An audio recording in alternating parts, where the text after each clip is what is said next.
Hi all, welcome to Screen University. Today's topic is slightly different from my usual stuff, but I'm going to discuss my favorite TV shows here. And I've been watching TV for a very long time since the internet connection speed was 128 kbps.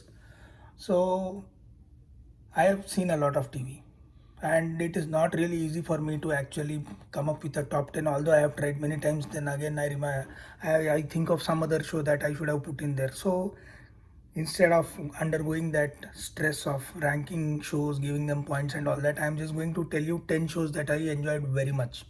Okay, and this time I'm only picking crime and crime drama as the genre because that is my favorite genre. Crime writing and crime drama writing is not easy at all. You need to have a lot of knowledge, a lot of research is required, and moreover the screenplay is very difficult because you have to consistently maintain the tension, and you have to maintain tension not just in those 30 or 40 minutes or 20 minutes, not those 45 minutes or 1 hour, but throughout the season.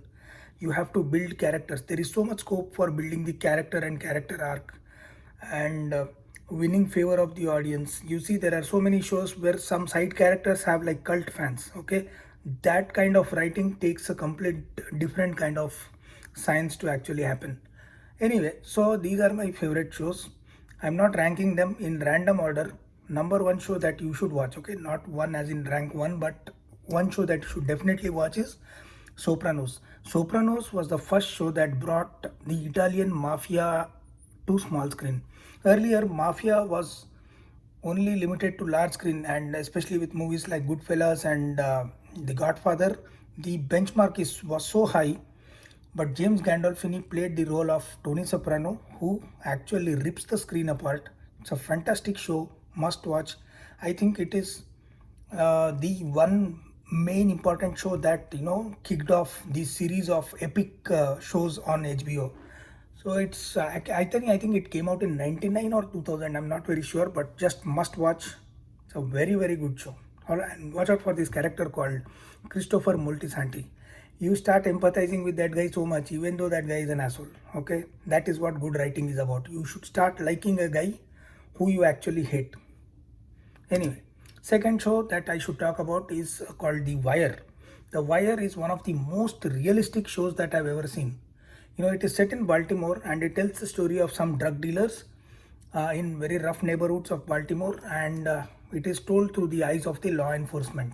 So the lead character is called Detective McNulty, who is played by Dominic West, one of my favorite actors. And the kind of characters they have built, they have killed, the kind of scenes they have written is very very raw, very very realistic. Okay, this is like one experience that you should not miss.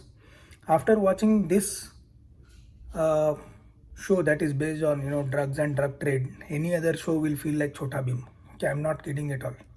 This is like the top notch, absolute top class. All right, and probably one of the greatest villains of TV, Omar. Watch out for this character in this show. All right, and the next thing I should be telling you about is the next show, which is Breaking Bad. I don't know. Enough has been said about Breaking Bad already. No, hundreds. Everything that has to be said about Breaking Bad has already been said. It's like Sachin Tendulkar. So every year, I find it difficult to wish him in different ways on his birthday.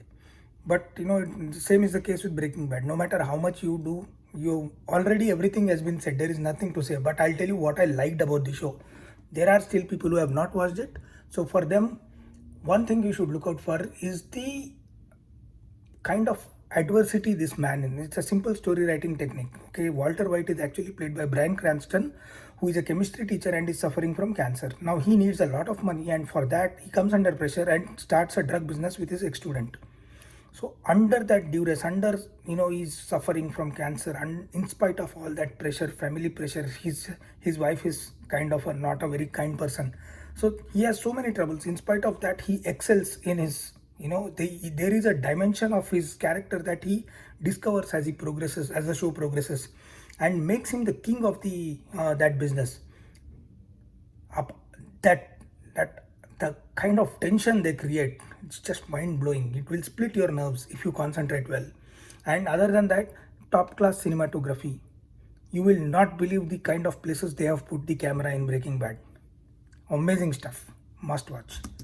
Alright, so the next show that I would like to talk about is Peaky Blinders. Peaky Blinders is a British show that is set in 1919 in the aftermath of the First World War.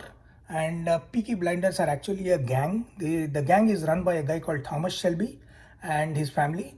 And the most brilliant thing about the show is the kind of attention to detail that they have given to art direction, to the costumes, to bringing that whole to bring out that whole 1990s, 1920s kind of a look.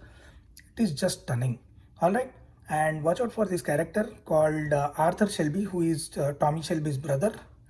After Sonny Corleone in The Godfather, I think the most dreaded, powerful, and most aggressive character I've seen on screen is Arthur Shelby. There are no words to express. Alright, so the next show that you should be watching is Fargo. Fargo has many seasons. I would recommend obviously start with season 1, and season 1 is the best. It is actually based on a movie by the same name by the Coen brothers, which came out in the year 1996 or 98, 96 I think. So this TV show stars Martin Freeman and Billy Bob Thornton as lead actors. Show is set in a place called Fargo in North Dakota, and the wide angle lenses, the extremely wide angle lenses, the wide angle shots, the very small car going from somewhere in some corner of the screen, and the place is covered entirely by snow, and the background music, that whole manipulative kind of writing that they have done for the character called Lorne Malvo, who is Billy Bob Thornton's character.